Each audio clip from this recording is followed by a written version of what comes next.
Namaste. Friends, let me take you back to my home on a quiet afternoon some years ago when I was busy teaching and explaining a story of child Krishna and Mother Yashoda to my dance students. I was explaining, enacting, miming at the same time. Child Krishna noticed his mother, Mother Yashoda, was fast asleep. And he couldn't resist the temptation to eat the fresh butter kept above the rack.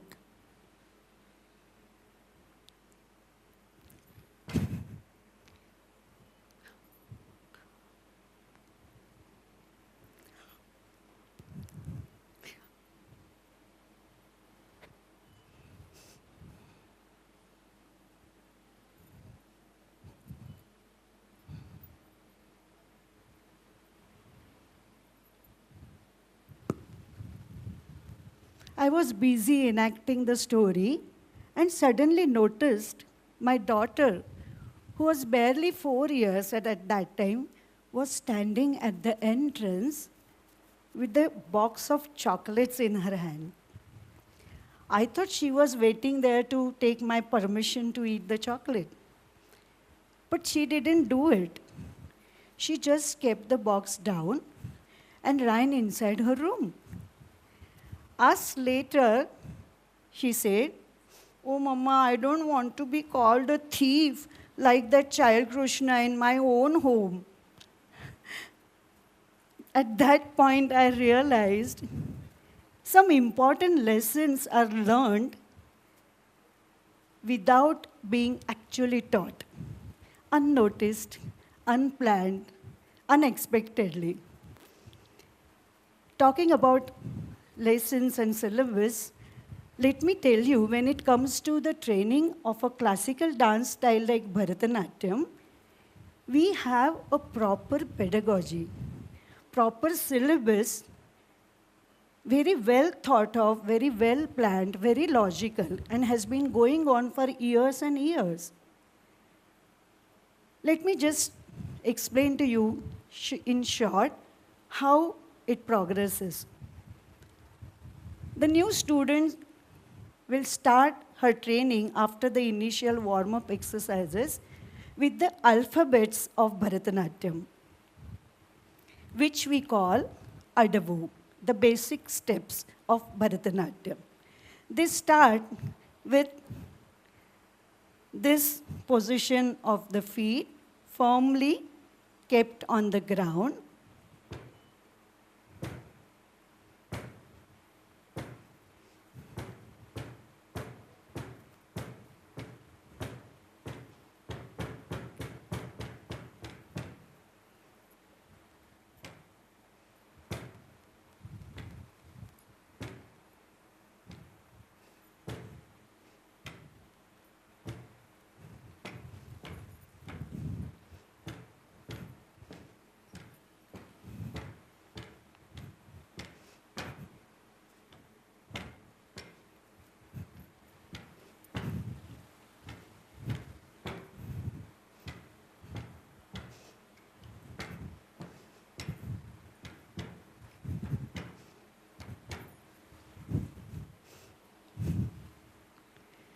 And so on. These alphabets, which are adavus, slowly progress from simple to more intricate steps, actions, body movements, bends, turns, stretches, etc., etc.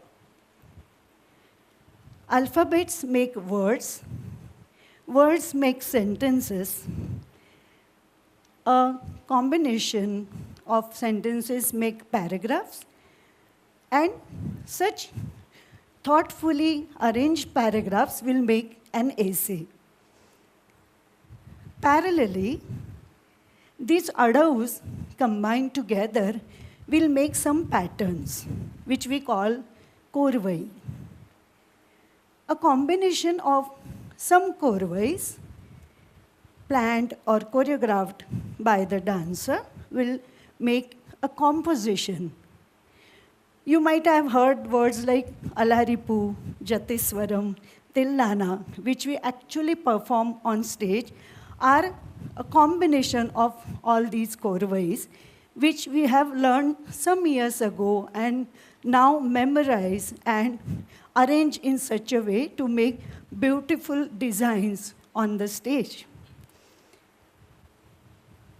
While we go through this process, we first have to learn to balance the body firmly on the earth. I remember I used to wonder when I was in school, will the astronauts be able to perform Bharatanatyam? Because there is no gravitational force there. It's simply not possible to sit like this in position. Slowly, I learned how to know about symmetry. Because in Bharatanatyam especially, every action that you do to the right-hand side, the same way, same angle is to be maintained to the left-hand side. Hence, the sense of symmetry and balance is automatically enhanced in the mind of the student.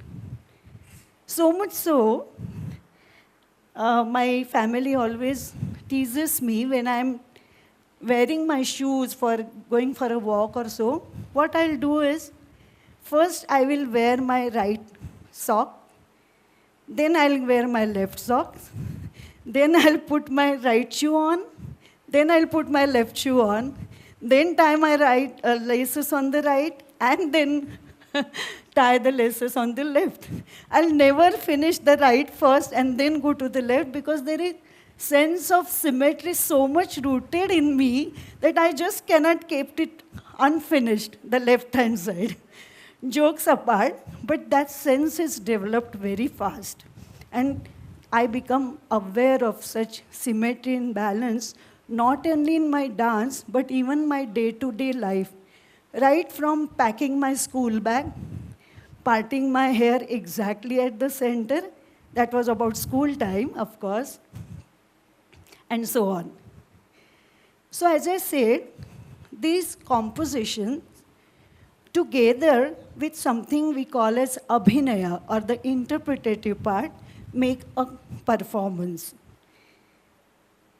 In the story of child Krishna and Mother Yashoda, when I portray those characters, I not only have to look into the stories of who Krishna was, what was his background, who was his mother, etc., which I can derive from our mythology, from the teachers.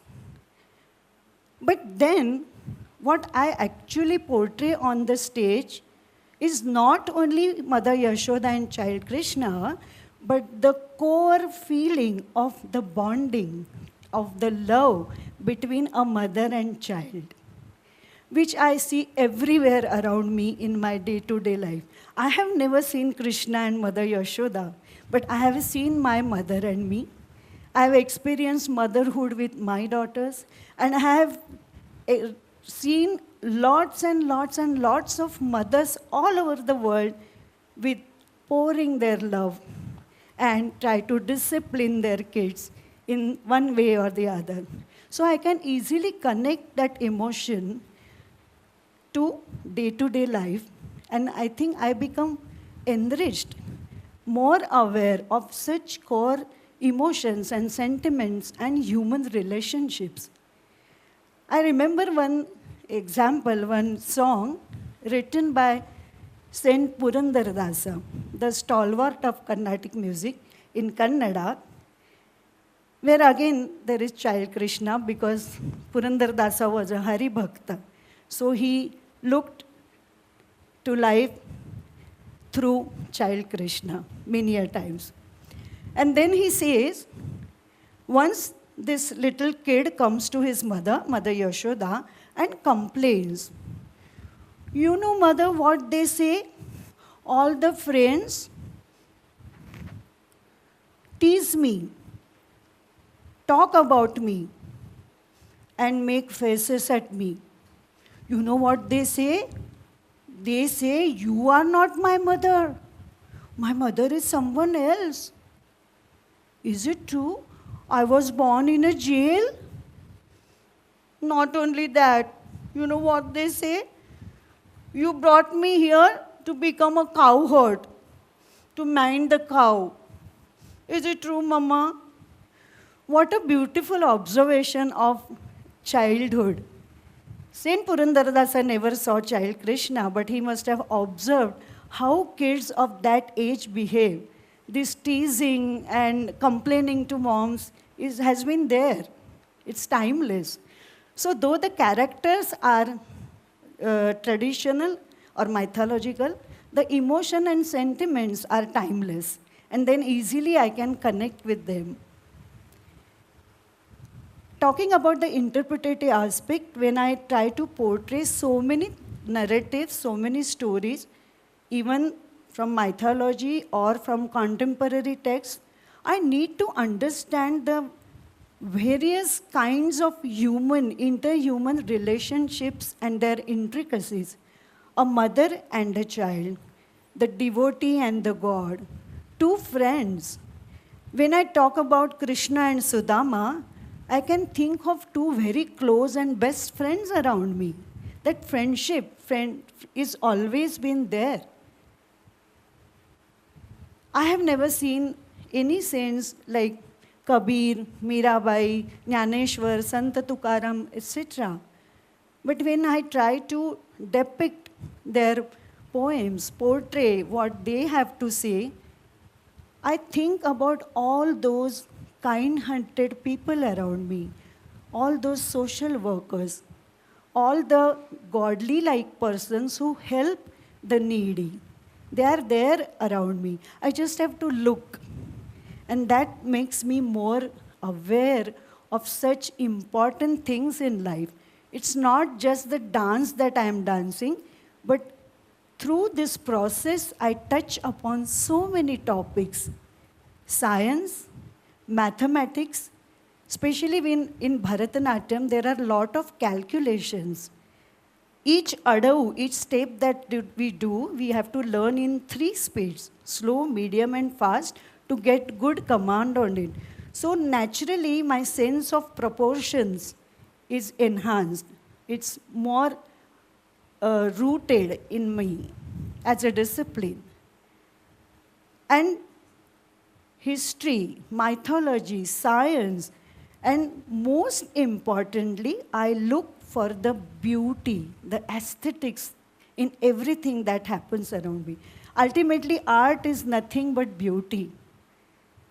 It's to make life beautiful. It's also, we say, the 4th basic need of human being after food, shelter, and clothing.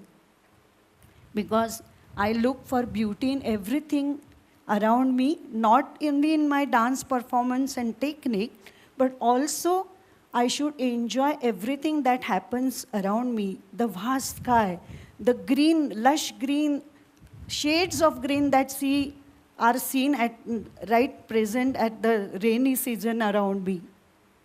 The flowers, the birds, the texture, the colors, everything is encompassed into dance, because when I portray such things, I have to sense the touch. I have to sense the smell. I have to sense the look, whether I'm looking at a beautiful thing or something horrible that I don't want to see.